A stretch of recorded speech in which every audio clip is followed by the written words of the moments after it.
Install Kali Linux in VirtualBox.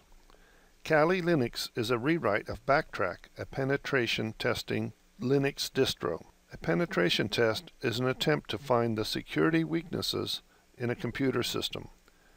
Kali Linux comes with a collection of forensics and security tools wrapped in one package and is designed to assist security experts in discovering exploits. One of the viewers on this channel asked how to install Backtrack in VirtualBox, but because Backtrack is no longer maintained, I went with Kali Linux. Outcomes for this video would be to configure VirtualBox for Kali Linux guest.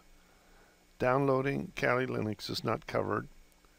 Install a 64-bit Kali Linux. Update and upgrade Kali Linux and install DKMS, Dynamic Kernel Module support for VirtualBox, and install VirtualBox guest editions. Requirements would be a downloaded Kali Linux.iso file, VirtualBox installed on the host computer, an internet connection, and enough additional RAM, random access memory, to run both host and Kali Linux, about 512 megabytes, but you can do it with 256 megabytes if that's all you have. Additional info, there's a Kali Linux site, DistroWatch, Offensive Security. These are the people that rewrote Kali Linux, and they've got some classes here, and Backtrack on Wikipedia. There's also a Backtrack site, but I found the information there to be out of date and not accurate. Disclaimer: while I've researched this material, I can't fully verify it'll work with all combinations of hardware and software out there, so I've been asked to include a disclaimer. If you wish, you can stop the video and read the disclaimer. Here's the Oracle VM VirtualBox Manager, and what I'm going to do is create a guest machine that will run Kali Linux. Click on New, top left corner. Call this Kali Linux 01. And right here it gives some default version, but there's one thing that you need to do here is scroll down a little bit and go get the 64-bit version, because I'm installing a 64-bit version of Kali Linux. Click Next, and default memory is 256 megabytes. I'm going to double that to 512. Click OK. I think you can run Kali Linux with 256 megabytes, but since I'm using a 64-bit version and I've got enough RAM, I just go up to 512. And the recommended size of the hard drive is 8 gigabytes. I'm going to click Create a Virtual Hard Drive now, and I'm going to add a little more to that. Create, and then VDI, VirtualBox Disk Image. That's the default for setting I'm going to use. Click Next, and dynamically allocated. Basically, a dynamically allocated hard drive file will only use space on your physical hard drive as it fills up to a maximum fixed size. And a fixed size hard drive may take longer to create in some systems, but is often faster to use. The other thing with a fixed size hard drive is once it's created, if it says 8 gigabytes, you'll have a whole 8 gigabyte chunk of your host hard drive taken out and dedicated to your virtual machine. Whereas a dynamically allocated will only use as much as the files that are on the guest machine, up to the 8 gigabyte setting. I'm going to choose dynamically allocated and click Next. And here I generally start off with about 20 gigabytes for my virtual machines. Just my choice here. Create. Now there's some settings that you're going to have to do here. One on system is go to processor and enable PAE NX. That's an instruction set. All the directions with Kali Linux seem to say that this should be enabled on a virtual machine. I'm going along with that, even though I haven't really researched this issue fully, but everybody seems to be going that way. I'm going to click OK here. In storage, I click on empty for the IDE controller, and then I'm going to pick a file. This is where Kali Linux is downloaded on my computer or Windows 7 computer. Local disk C, downloads, and Kali Linux, and just simply select it. With this ISO file, I can go ahead and install Kali Linux directly from the ISO file. Click OK. And that's pretty much it for creating a virtual guest. Here's the Kali Linux 01 virtual guest powered off, so let's go ahead and start it up. Right click, start. Now you've got a number of different install options here. You've got some live install, and basically I'm going to choose just regular install. Graphical install will allow you to install using your mouse, and then install as speech synthesis is a text-based install, but it's got all the defaults listed, so it's not that hard to do either. But I'm just going to take the basic install, click enter. In my case, default shows up English. I'm going to click yes to that, or just go and click enter, and then country to United States, which is where I'm at. You may have to make some choices there. And American English, we'll hit enter, and that's for the keyboard. And I'm going to let it go on trundle. Anytime there's a screen where you have to make a decision, I'll bring that screen up. And that's for host name. In my case, I'm going to just use the same name I used for the virtual guest, Kali Linux 01, and then hit enter. Domain name, Kali Linux 01.private.edu. You can make up your own, though I probably should just leave off this computer name. Once I have domain name, hit continue. Root password. If you don't give it a root password here, the root password will be root spelled backwards, or Tor,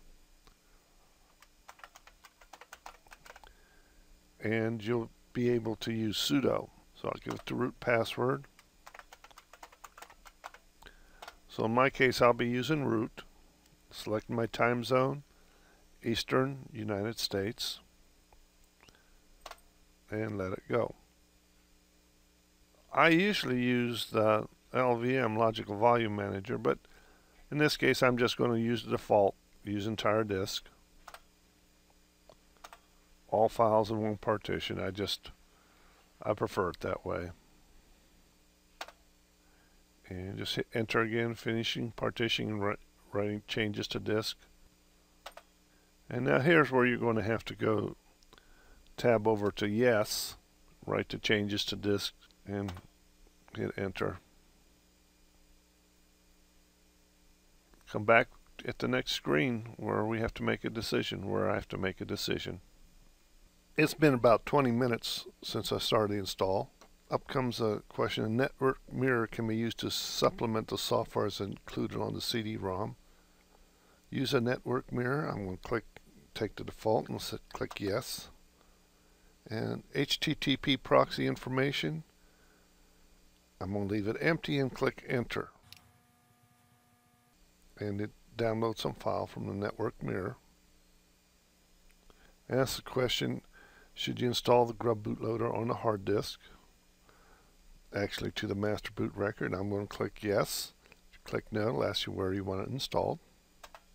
Finally, it says finish the installation. Basically, remove the CD-ROM if you've got one. So I'm going to click, and it's been about 23 minutes now, so I'm going to click continue. And it looks like it's restarting.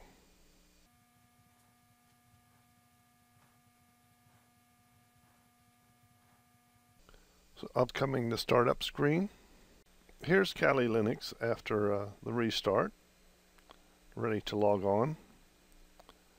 Username is going to be root. Log in. Password that I created. So before I install VirtualBox Guest Edition, I'm going to do an update and upgrade.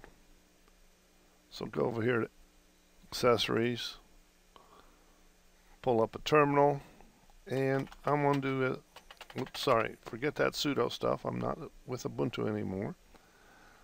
It's apt get update, and that gets me all my update files. and this is a second line. Apt get, you can do these on separate lines. -y upgrade,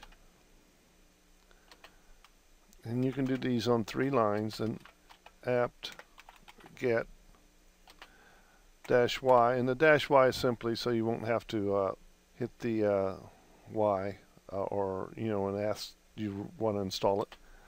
And I'm going to install DKMS. This is a module that works with VirtualBox. So if you upgrade the kernel, the VirtualBox guest editions won't have to be reinstalled. And also makes everything run smoother with the VirtualBox guest editions I've found. Make sure everything's spelled correctly, because if you do, if everything's spelled correctly and everything works, you get up and get a cup of coffee and come back in about 15 minutes or half an hour. Here all the updates have been installed and DKMS module has been installed. So now I'm going to basically power it off. Here's Kali Linux 01, and I'm going to go over to storage. Make sure that I have host drive E is empty. Click OK. That makes it easy to install VirtualBox guest editions. Then go ahead, I'm going to restart it. Start. Here's a login screen.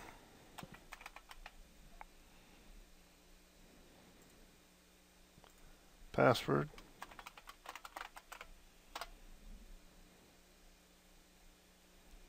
Okay, once the applications menu comes up, go to devices, and I'm going to insert guest edition CD image. And up comes a question: this medium contains software intended to be automatically started. Would you like to run it? And I'll just click on run. Error auto running software. Cannot find the auto run program. So let's just click OK. Pull up a terminal. Accessories. Terminal. And I'm going to go to CD Media. Do an LS.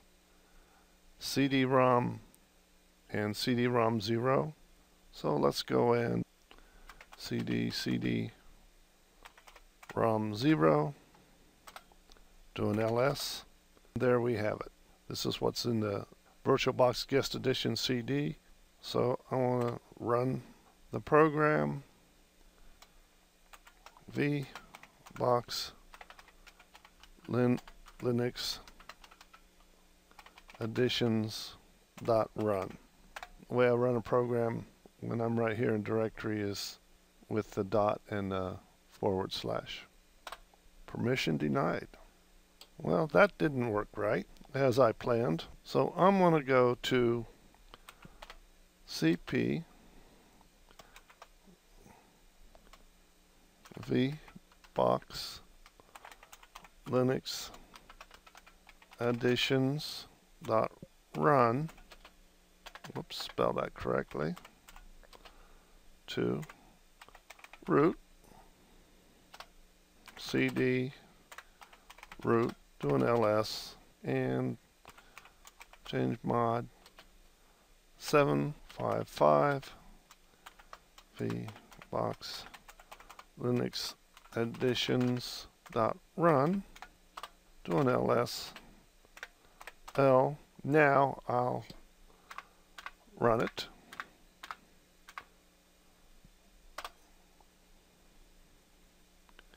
And so now it'll work.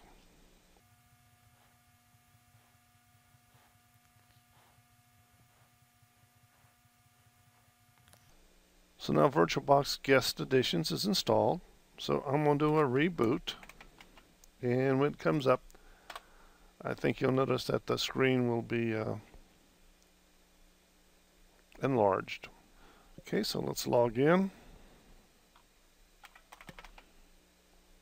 Password. Okay, so now it fills the full screen. I'll be the first to say that I'm not familiar with penetration testing. I'm not familiar with Kali Linux, but since the viewer wanted me to demonstrate how to install it in VirtualBox, that's what I've done because I am very familiar with VirtualBox. Anyway, thank you.